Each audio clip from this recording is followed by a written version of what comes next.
বাংলাদেশের বিনোদন জগৎ সাংস্কৃতিক অঙ্গনে মানুষের আগ্রহ কমে গেছে।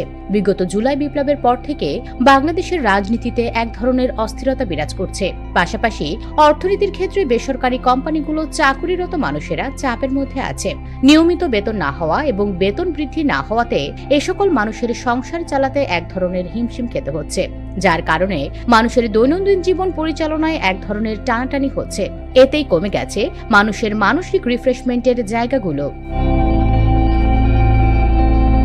সিনেমা, বিনোদন, সাংস্কৃতিক অনুষ্ঠানগুলোতে মানুষের সেই ধরনের আগ্রহ নেই। এ ধরনের অনুষ্ঠান আয়োজনও কমেছে বাংলাদেশে। কাজেই বিনোদন জগতের সাথে যারা জড়িত তারা এক ধরনের চাপা সংকটের মধ্যে রয়েছে।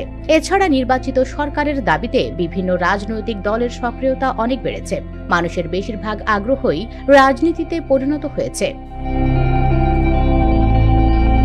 প্রদর্শক সমিতির সাধারণ সম্পাদক আওলাদ হোসেন উজ্জ্বল জানান, বেশিরভাগ একক প্রেক্ষাগৃহে এখন পুরনো ছায়াছবি চলছে। তার মতে, এমনিতেই দেশে একক প্রেক্ষাগৃহ ধুঁকে ধুঁকে চলছে, তার উপর এত বড় ধাক্কা। 2 ঈদ ছাড়া বছরের বেশিরভাগ সময়ে খরচ ওঠাতেই হিমশিম খেতে হয় প্রেক্ষাগৃহ মালিকদের।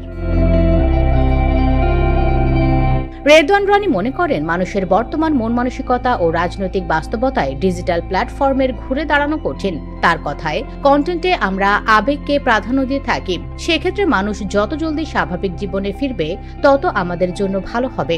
অভিনয়শিল্পী সংঘের সাধারণ সম্পাদক রাশেদ মামুন অপু বলেন, কোরবানির ঈদের পর কাজ কিছুটা কম থাকে, কিন্তু 4 থেকে 5 মাস ধরে সাংঘাতিক রকমের কাজ কম। আমাদের সহশিল্পী অনেকের সঙ্গেই কথা হচ্ছে। তারা করোনার সময়ের সঙ্গে তুলনা করছেন। তখন সাহায্য চাওয়ার মতো অবস্থা ছিল, অনেকের এখন সেটা বলার মতো অবস্থাও নেই।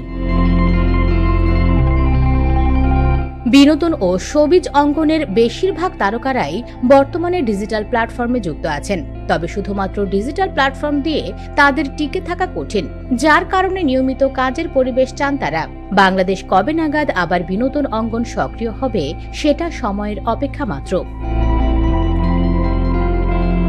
US Bengal, Bangladesh bureau.